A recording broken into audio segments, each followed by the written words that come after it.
নমস্কাৰ 2024 চনত যদি আপোনাৰ ভোটাৰ আইডি কাৰ্ডৰ ডেট অফ বাৰ্থ ভুল আছে তে আপুনি অনলাইন মাধ্যমৰ যোগেদি ডেট অফ বাৰ্থ কেনেকৈ চেঞ্জ কৰিব পাৰিব ঘৰতে বহি আৰু ডেট অফ বাৰ্থ চেঞ্জ কৰা এপ্লিকেশ্যন কৰাৰ পিছত আপুনি এই এপ্লিকেশ্যনৰ ষ্টেটাসটো কেনেকৈ চেক কৰিব পাৰিব সকলোখিনি সবিশেষ ষ্টেপ বাই ষ্টেপ চাওঁ আহক। প্ৰথমে আপুনি যিকোনো এটা ব্ৰাউজাৰ ওপেন কৰি ল'ব আৰু ইয়াত সাৰ্চ কৰিব ভোটাৰ সাৰ্ভিস পোৰ্টেল আৰু আপুনি এন্টাৰ মাৰি সাৰ্চ কৰি দিব। প্ৰথম লিংকটো আপুনি দেখিবলৈ পাইছে ভোটাৰ সাৰ্ভিস পোৰ্টেল, ইয়াত আপুনি ক্লিক কৰি দিব। ইয়াত আপুনি ভোটাৰ পোৰ্টেলৰ অফিচিয়েল হোম পেজটো দেখিবলৈ পাইছে। যদিহে আপুনি প্ৰথমবাৰৰ কাৰণে আহিছে আপুনি সাইন আপত ক্লিক কৰি দিব আৰু আপুনি আপোনাৰ mobile number email ID optional আছে, ইমেইল আইডি অপচনেল আছে যদি আপুনি বহাই দিব আৰু ক্যাপচাৰ কোডটো আপুনি বহাই পেলাই কন্টিনিউ ক্লিক কৰি আপুনি আপোনাৰ একাউণ্টটো ক্ৰিয়েট কৰি ল'ব। মোৰ বৰ্তমান একাউণ্ট ক্ৰিয়েট কৰি থোৱা আছে সেইকাৰণে মই লগইনত ক্লিক কৰি দিছো আৰু ইয়াত মই মোবাইল নম্বৰ বহাই পাছৱৰ্ডটো বহাই যিটো নেকি পাছৱৰ্ড আপুনি একাউণ্ট ক্ৰিয়েট কৰোতে বহাইছিলে সেই পাছৱৰ্ডটো আপুনি ইয়াত বহাই দিব। ক্যাপচাৰ কোডটো বহাই আপুনি ৰিকুৱেষ্ট ওটিপিত ক্লিক কৰি দিব। ৰিকুৱেষ্ট ওটিপিত ক্লিক কৰাৰ পিছত আপোনাৰ মোবাইল নম্বৰলৈ এটা ওটিপি আহিব, যিটো মোবাইল নম্বৰ দি আপুনি একাউণ্টটো ক্ৰিয়েট কৰিছিলে ওটিপিটো আপুনি বহাই দিব। ইয়াৰ পিছত ভেৰিফাই লগইনত ক্লিক কৰি দিব। ভেৰিফাই লগইনত ক্লিক কৰাৰ পিছত আপোনাৰ একাউণ্টটো লগইন হৈ যাব আৰু ওপৰত আপুনি নামটো দেখিবলৈ পাব। যদিহে আপুনি প্ৰথমবাৰৰ কাৰণে আহিছে তে আপুনি প্ৰফাইলত ক্লিক কৰিব। এনেকৈ আপুনি আপোনাৰ প্ৰফাইলটো দেখিবলৈ পাব। যিখিনি আপোনাৰ খালী আছে সেইখিনি আপুনি ফিল আপ কৰি দিব। এডিটত ক্লিক কৰি আপুনি আপোনাৰ এপিং নম্বৰ বহাব, মোবাইল নম্বৰ বহাব, ইমেইল আইডি বহাই দিব। যদিহে আপোনাৰ ইমেইল আইডি ওটিপি নাহে তে আপুনি ইমেইল আইডি এনেকৈ এৰি দিব পাৰিব। ইয়াৰ পিছত আপুনি ফৰ্মলৈ আহিব। অহাৰ পিছত ইয়াত দেখিবলৈ পাইছে আপুনি ফৰ্ম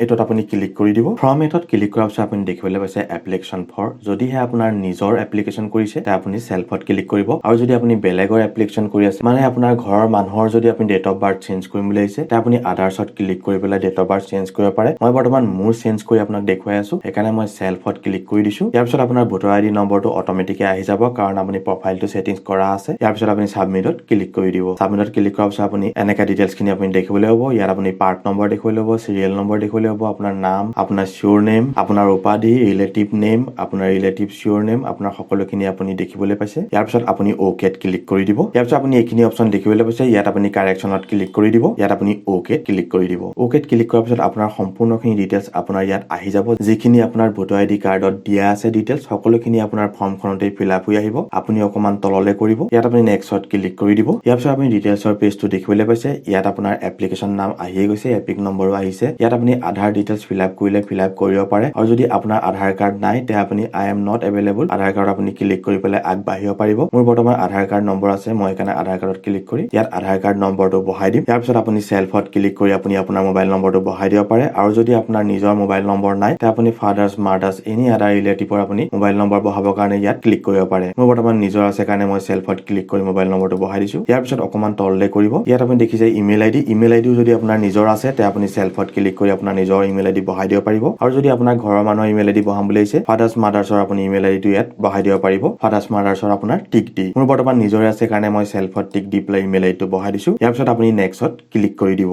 নেক্সটত ক্লিক কৰাৰ পিছত দেখিবলৈ পাইছে সি সাবমিট এপ্লিকেশ্যন ফৰ। ইয়াত আপুনি কি কাৰেকশ্যন কৰিম বুলি আহিছে সেই কাৰেকশ্যন অপচনটো আপুনি টিক দি দিব। আপুনি যদি নেম কাৰেকশ্যন কৰিম বুলি আহিছে নেমত টিক দিব, জেন্ডাৰ কৰিলে জেন্ডাৰ টিক দিব। মই বৰ্তমান ডেট অফ বাৰ্থ চেঞ্জ কৰিম সেইকাৰণে মই ডেট অফ বাৰ্থত ক্লিক কৰি দিছো। ইয়াৰ পিছত অকমান তললৈ কৰিব। ইয়াত আপুনি আপোনাৰ ডেট অফ বাৰ্থটো বহাই দিব, যিটো ডেট অফ বাৰ্থ নেকি আপোনাৰ শুদ্ধ আছে আপুনি কেলেণ্ডাৰত চিলেক্ট কৰি ল'ব। ইয়াত আপুনি কেলেণ্ডাৰৰ পৰা আপোনাৰ ডেট অফ বাৰ্থটো আপুনি বহাই দিব। ইয়াৰ পিছত অকমান তললৈ কৰিব। ইয়াত আপুনি date of birth proof select কৰিব লাগিব। আপুনি ডেট অফ বাৰ্থ যে চেঞ্জ কৰিছে আপুনি কি ডকুমেণ্টছ দিব সেই ডকুমেণ্টছ অনুসৰি আপুনি চেঞ্জ কৰিব পাৰিব। ইয়াৰ কাৰণে আপুনি ইয়াত চিলেক্ট কৰি ল'ব। যদিহে আপোনাৰ আধাৰ কাৰ্ডত এইটো ডেট অফ বাৰ্থ আছে তে আপুনি আধাৰ কাৰ্ড চিলেক্ট কৰিব। ইয়াৰ ভিতৰত যিখিনি ডকুমেণ্টছ আছে সেই ডকুমেণ্টছখিনি যদি আপোনাৰ এই ডেট অফ বাৰ্থটো আছে যিটো ডেট অফ বাৰ্থ আপুনি বহাইছে তেতিয়া আপুনি সেই ডকুমেণ্টছখন আপুনি চিলেক্ট কৰি ল'ব। ইয়াৰ পিছত আপুনি যিখন ডকুমেণ্ট চিলেক্ট কৰিছে সেইখন চইচ ফাইলত ক্লিক কৰি পেলাই আপুনি আপলোড কৰি দিব। ইয়াৰ পিছত আপুনি নেক্সটত ক্লিক কৰি দিব। নেক্সটত ক্লিক কৰাৰ পিছত অকমান তললৈ কৰিব। ইয়াৰ পিছত আপুনি ডিক্লেৰেশ্যন ফিল আপ কৰি দিব। যিখন জেগাৰ পৰা আপুনি এপ্লাই কৰিছে প্লেচটো আপুনি লিখি দিব। ইয়াৰ পিছত আপুনি আকৌ নেক্সটত ক্লিক কৰি দিব। ইয়াৰ পিছত অকমান তললৈ কৰিব। ইয়াত আপুনি আপোনাৰ ক্যাপচাৰ কোডটো বহাই দিব, যিটো ক্যাপচাৰ কোড ওপৰত লিখা আছে সেই ক্যাপচাৰ কোডটো ইয়াত বহাই দিব। ইয়াৰ পিছত আপুনি প্ৰিভিউ এণ্ড সাবমিটত ক্লিক কৰি দিব। ইয়াত আপোনাৰ প্ৰিভিউ ফৰ্মখন আহি গৈছে, যিখন ফৰ্ম আপুনি ফিল আপ কৰিলে বৰ্তমান। আকৌ এবাৰ আপুনি মিলাই চাই ল'ব আপোনাৰ ক'ৰবাত ভুল হৈছে নেকি। ইয়াৰ পিছত আপোনাৰ যদি সকলোখিনি শুদ্ধ আছে ইয়াৰ পিছত আপুনি সাবমিটত ক্লিক কৰি দিব আৰু ইয়েছত ক্লিক কৰি দিব। ইয়াত দেখিবলৈ পাইছে আপোনাৰ একনমেজ সাবমিট হৈ গৈছে আৰু আপোনাৰ ৰেফাৰেন্স নম্বৰটো এইটো হৈ গৈছে। আপোনাৰ মোবাইললৈ মেছেজ আহিব। এই ৰেফাৰেন্স নম্বৰটো আপুনি ক'ৰবাত থৈ দিব, নহ'লে আপুনি ডাউনলোড এনক্লমেজত ক্লিক কৰি আপোনাৰ এনক্লমেজটো ডাউনলোড কৰি ল'ব। ইয়াত দেখিবলৈ পাইছে আপোনাৰ এনক্লমেজটো ডাউনলোড হৈ গৈছে আৰু আপুনি ওপেন কৰি আপোনাৰ এনক্লমেজখন চাব পাৰে। ইয়াৰ পিছত আপুনি এখন প্ৰিন্ট মাৰি থৈ দিব পাৰে,